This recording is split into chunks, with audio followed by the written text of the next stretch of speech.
Vous êtes-vous déjà demandé ce qu'il faudrait faire si une crise cardiaque soudaine vous frappait alors que vous êtes seul?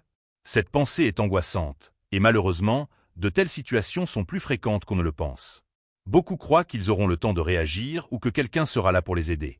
Cependant, la vérité est que les premières minutes sont les plus critiques, et ce sont les actions ou l'inaction pendant cette période qui peuvent déterminer l'issue. Il est encourageant de savoir que même si l'on vit seul ou passe beaucoup de temps en solitaire, il est possible de survivre à une crise cardiaque, à condition d'agir rapidement et de savoir précisément quoi faire. Ce document détaillera cette étape cruciale à suivre dès l'apparition des symptômes d'une crise cardiaque, lorsque vous êtes seul. Ces actions sont simples, pratiques et peuvent sauver une vie. Elles ne nécessitent aucune formation médicale spéciale ni équipement complexe. Il suffit d'être préparé et de garder son sang-froid.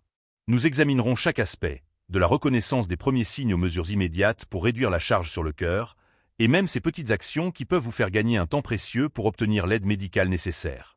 Les dernières étapes sont souvent négligées, mais elles peuvent être décisives pour la survie.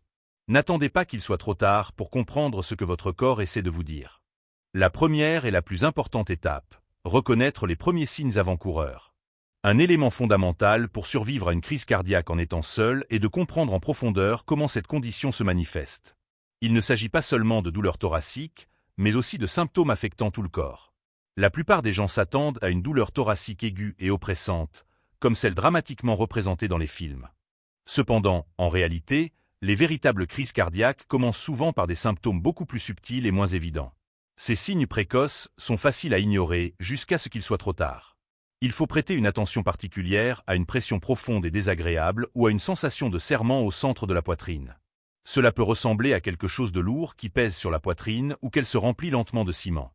Les sensations peuvent également apparaître et disparaître, ce qui peut induire en erreur et faire croire que ce n'est pas grave. Mais si un tel état dure plus de quelques minutes ou revient constamment, il ne doit y avoir aucun doute. Parmi les autres signes précoces, on note l'essoufflement, même en l'absence de douleur thoracique. On peut avoir l'impression de venir de gravir une pente raide, même au repos. Certaines personnes ressentent des douleurs dans le bras, l'épaule, le cou ou la mâchoire. D'autres peuvent ressentir des vertiges, des sueurs froides, des nausées et une faiblesse générale. Dans certains cas, surtout chez les personnes âgées ou les femmes, la douleur peut être ressentie comme une pression dans le dos ou l'abdomen plutôt que dans la poitrine. Prenons un exemple révélateur. Richard, 74 ans, était assis à sa table de cuisine lorsqu'il a ressenti une étrange oppression sous sa clavicule, presque comme des brûlures d'estomac. Mais il a ensuite remarqué qu'il ne pouvait pas prendre une pleine inspiration et que ses mains commençaient à transpirer. Il s'est souvenu avoir lu que toutes les crises cardiaques ne commencent pas par une douleur aiguë. Alors, au lieu de balayer ses symptômes, il a immédiatement agi. Cette décision lui a probablement sauvé la vie. Le corps envoie souvent des signaux subtils avant de crier à l'aide. En cas de crise cardiaque, ces chuchotements sont la seule chance d'agir avant que des dommages irréversibles ne se produisent. Si l'on attend la douleur thoracique classique et dramatique, il pourrait être déjà trop tard. Alors, la prochaine fois que quelque chose ne semble pas normal, surtout si c'est une combinaison de pression, d'essoufflement ou de fatigue inhabituelle, il faut immédiatement cesser toute activité. Ne tentez pas de supporter l'inconfort. Ne vous persuadez pas que ce n'est qu'une indigestion. Reconnaître les signes avant-coureurs est la première et la plus importante chance de survie. Prenez-les au sérieux, même s'ils semblent insignifiants. Votre vie pourrait en dépendre. La deuxième étape, appelez immédiatement les services d'urgence.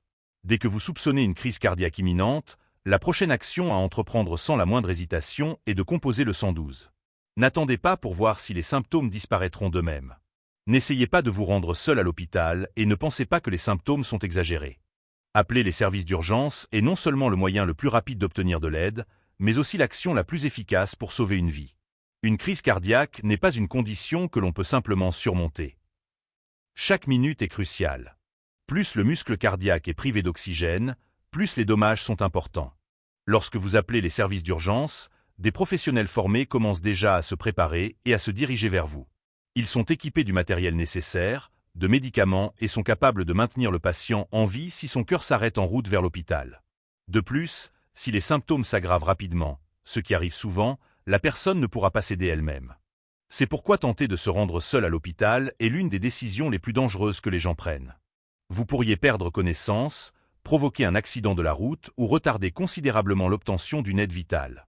Laissez les professionnels venir sur place. Rappelons l'histoire de Linda, 78 ans. Elle a ressenti une étrange douleur dans son épaule gauche, suivie d'une vague de nausées et de sueur froide. Elle a pensé à appeler son fils, mais s'est ensuite souvenue du conseil d'une infirmière. Si vous êtes seul et que vous pensez faire une crise cardiaque, appelez d'abord les urgences. Parlez à votre famille plus tard. Elle a suivi ce conseil et a passé l'appel. Au moment où l'ambulance est arrivée, ses symptômes s'étaient aggravés, mais l'équipe était entièrement préparée. Ils ont stabilisé son état sur place. Cet appel téléphonique lui a sauvé la vie. Il n'est pas nécessaire d'être absolument certain d'avoir une crise cardiaque pour appeler à l'aide. Le régulateur ne sera pas contrarié s'il s'avère que c'est autre chose. En fait, ils préféreront envoyer une aide qui n'était finalement pas nécessaire plutôt que de manquer une chance de sauver une vie. Il est recommandé de garder votre téléphone à portée de main, surtout si vous vivez seul. Si vous ressentez des symptômes imminents et que vous ne pouvez pas parler clairement, utilisez la fonction d'appel d'urgence. Certains téléphones ont un raccourci pour appeler à l'aide même en mode verrouillé. Il est important de savoir à l'avance où se trouve cette fonction et d'être prêt à l'utiliser. La troisième étape importante, mâchez lentement et calmement de l'aspirine. Après avoir appelé les services d'urgence, l'action la plus efficace que vous puissiez entreprendre est étonnamment simple, mâchez de l'aspirine. Ne l'avalez pas, mâchez-la.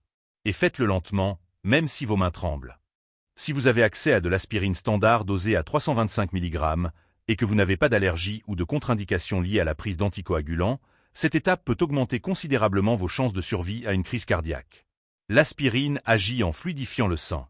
Elle aide à ralentir ou à prévenir la croissance d'un caillot qui pourrait bloquer l'une des artères coronaires, ce qui est la cause d'une crise cardiaque.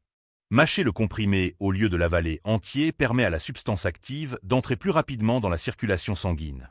Des études ont montré que cela peut faire gagner de précieuses minutes, parfois même suffisamment pour rétablir une certaine circulation sanguine avant l'arrivée des secours médicaux. Il est important de noter qu'il n'est pas recommandé de prendre de l'aspirine à jeun, sauf en cas d'absolue nécessité.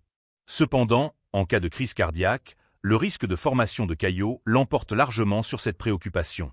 Ne prenez pas non plus d'aspirine à enrobage entérique ou à libération prolongée. Si c'est la seule chose que vous avez sous la main, mâchez-la quand même. L'effet doit commencer le plus rapidement possible. Laissez-moi vous parler de Joe, 72 ans. Un matin, il a ressenti une oppression qui se propageait de sa poitrine à son cou. Il s'est souvenu qu'il avait une bouteille d'aspirine dans son placard de cuisine. Il a mâché un comprimé, assis, en attendant les ambulanciers. Plus tard, son cardiologue lui a dit que cette seule action avait probablement réduit les dommages à son muscle cardiaque. Ce petit comprimé, a-t-il dit, a empêché la situation de s'aggraver. Si vous vivez seul, assurez-vous que l'aspirine est facilement accessible. Gardez-la sur votre table de chevet, dans un tiroir de cuisine ou même dans votre portefeuille. Il est important de vérifier la date de péremption et d'informer vos proches de l'endroit où elle est stockée, au cas où ils auraient un jour besoin de vous aider. Ce petit geste peut sembler trop simple, mais il est basé sur des données scientifiques et pratiqué par les services d'urgence du monde entier. Mâcher de l'aspirine au début d'une crise cardiaque n'est pas seulement un conseil, c'est une intervention médicale éprouvée. Et dans ces premières minutes critiques, cela peut être le facteur décisif entre une sortie de l'hôpital et le fait de ne jamais y arriver. La quatrième étape importante, s'asseoir ou s'allonger pour protéger votre cœur. Une fois l'aide appelée et l'aspirine prise, la tâche suivante est simple mais absolument cruciale. Il faut cesser tout mouvement. Asseyez-vous ou allongez-vous dans la position la plus sûre et la plus confortable possible. Ce n'est pas le moment de faire les 100 pas, de rassembler des affaires ou d'ouvrir des portes, sauf si c'est absolument nécessaire. Tout effort physique supplémentaire impose une plus grande charge à votre cœur, qui lutte déjà pour obtenir suffisamment d'oxygène. Idéalement, asseyez-vous, le dos appuyé, les pieds à plat sur le sol et les bras détendus. Cela aide à réduire la charge sur le cœur pendant que vous attendez l'arrivée des ambulanciers. Si vous vous sentez faible ou étourdi, allongez-vous sur le côté, la tête légèrement surélevée. Et en aucun cas, n'essayez de supporter l'inconfort. Cette mentalité a peut-être bien servi dans d'autres domaines de votre vie, mais en ce moment, c'est un risque que vous ne pouvez pas vous permettre. Souvent, les gens se sentent gênés d'appeler à l'aide, puis de rester assis sans rien faire. Mais ne vous y trompez pas, l'inaction est aussi une action. Elle donne au cœur une chance de se stabiliser, ralentit la respiration et empêche la consommation rapide de la réserve d'oxygène déjà limitée du corps. Prenons l'histoire d'Alice, 81 ans. Quand elle a ressenti une pression se propageant dans sa poitrine, son premier instinct a été de ranger sa cuisine et de se ressaisir. Mais elle s'est souvenue de ce que son médecin lui avait dit un jour, « Si vous pensez que c'est le cœur, asseyez-vous. Tout le reste peut attendre. » Elle s'est effondrée dans son fauteuil préféré et a attendu l'aide.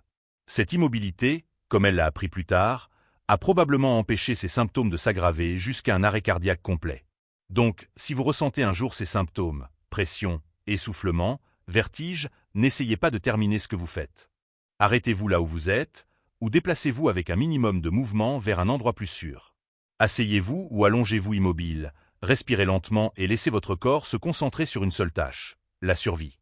Et voici quelque chose de simple, mais souvent négligé. Si vous êtes assis sur une chaise sans accoudoir, ne laissez pas votre corps s'affaisser. Gardez votre colonne vertébrale droite et votre respiration libre. Plus votre posture sera détendue et droite, moins votre cœur aura à travailler. La 5e étape importante, ouvrir la porte au service d'urgence. Si vous avez encore assez de force après avoir appelé à l'aide et vous être installé, l'une des choses les plus utiles que vous puissiez faire est de déverrouiller votre porte d'entrée. Cela peut sembler une étape insignifiante, mais en cas d'urgence, chaque seconde compte, et une porte verrouillée peut retarder l'aide lorsque le temps est précieux. Bien sûr, les ambulanciers sont formés pour forcer les portes si nécessaire. Mais une entrée forcée prend du temps, cause des dommages et peut même effrayer ou blesser la personne si elle se trouve près de l'entrée. Ouvrir la porte à l'avance leur permet d'entrer immédiatement et de commencer les soins sans délai. Cet acte simple peut faire gagner plusieurs minutes.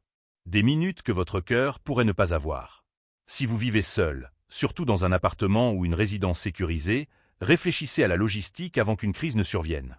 La porte s'ouvre-t-elle facilement de l'intérieur? Votre adresse est-elle visible? Y a-t-il une clé de secours à laquelle un proche peut accéder? Ces choses ne semblent pas urgentes tant qu'elles ne le deviennent pas soudainement. Prenons le cas de Paul, 76 ans, qui vit dans un petit appartement. Quand ses symptômes ont commencé, il a appelé les urgences, mâché de l'aspirine et ouvert sa porte. Tout cela en moins de 2 minutes. Les ambulanciers ont dit que cette seule action les avait aidés à l'atteindre 30 secondes plus vite et leur avait évité de devoir forcer la porte, a-t-il dit plus tard. C'est la dernière chose à laquelle j'aurais pensé, mais c'est peut-être ce qui m'a permis d'obtenir de l'aide à temps. Si vous rendre à la porte semble trop risqué, ne le faites pas. Asseyez-vous et concentrez-vous sur votre respiration. Mais si vous êtes près de la porte et que vous vous sentez suffisamment confiant pour l'atteindre en toute sécurité, ouvrez-la. Vous pourriez également envisager d'installer une serrure intelligente avec accès à distance ou un coffre-fort médical pour les clés, surtout si vous vivez seul ou avez des problèmes de mobilité. C'est un petit acte de préparation, mais il envoie un message aux personnes qui viendront vous sauver. Vous êtes prêts, vous avez fait votre part. Maintenant, c'est à eux de faire le reste. La 6e étape importante. Utilisez le haut-parleur ou la fonction d'identification médicale de votre téléphone. Si vous attendez de l'aide seul pendant une crise cardiaque, votre téléphone devient plus qu'un simple moyen de communication. Il se transforme en une ligne de vie. Et l'une des façons les plus intelligentes de l'utiliser à ce moment-là est d'activer le haut-parleur. Cela vous permet de communiquer avec les services d'urgence sans utiliser vos mains, afin que vous puissiez vous concentrer sur votre respiration et rester aussi calme que possible, sans serrer le téléphone ou le presser contre votre oreille. En état de stress, même le simple fait de tenir quelque chose près de votre oreille peut rendre la respiration difficile. L'utilisation du haut-parleur réduit non seulement la charge physique, mais permet également aux répartiteurs de mieux vous entendre si vous devenez soudainement trop faible pour parler. Cela leur permet également d'entendre des signes de votre état en arrière-plan, votre respiration, vos mouvements, même le ton de votre voix. De plus, chaque smartphone moderne dispose désormais d'une fonction tout aussi importante, l'identification médicale d'urgence. Sur iPhone, elle est accessible même depuis l'écran de verrouillage. Les téléphones Android ont souvent une fonction similaire. Elle contient des informations vitales telles que votre âge, vos allergies, les médicaments que vous prenez et vos conditions médicales. Si vous êtes inconscient à l'arrivée des ambulanciers, ces données peuvent faire gagner un temps précieux et les aider à prendre des décisions éclairées concernant votre traitement. Prenons l'exemple de Suzanne, 79 ans. Elle a perdu connaissance quelques instants avant l'arrivée des secours. Mais comme son téléphone était configuré avec son identification médicale, les ambulanciers ont immédiatement su qu'elle était diabétique et allergique à la pénicilline. Cela les a empêchés de lui administrer quelque chose qui aurait pu aggraver la situation. Et ils ont pu appeler sa fille, en utilisant le contact d'urgence indiqué directement dans le téléphone. La configuration de ces informations prend moins de 5 minutes et est permanente. Vous devez inclure votre nom, votre date de naissance, toute maladie majeure, les médicaments que vous prenez, les allergies et 1 ou 2 contacts d'urgence. Ce n'est pas seulement pour les personnes férues de technologie. C'est pour quiconque pourrait un jour avoir besoin d'aide alors qu'il ne peut pas parler pour lui-même. Donc, si vous ressentez un jour les premiers signes d'une crise cardiaque imminente, utilisez le haut-parleur. Restez en ligne et faites confiance à la personne à l'autre bout du fil. Leur voix calme, Leurs instructions claires et leur présence constante peuvent rendre l'attente moins effrayante. Et si quelque chose se produit avant l'arrivée des secours, votre téléphone pourra toujours parler pour vous, même lorsque vous ne le pourrez plus. La 7e étape importante, ralentir votre respiration pour stabiliser votre cœur. Au milieu d'une crise cardiaque, il est facile de se sentir envahi par la panique. Votre poitrine est serrée, vos pensées s'emballent, et chaque seconde semble plus forte que la précédente. Mais vous avez un autre outil, votre respiration. Et si vous l'utilisez correctement, elle peut calmer suffisamment votre système nerveux pour donner à votre cœur une meilleure chance de rester stable.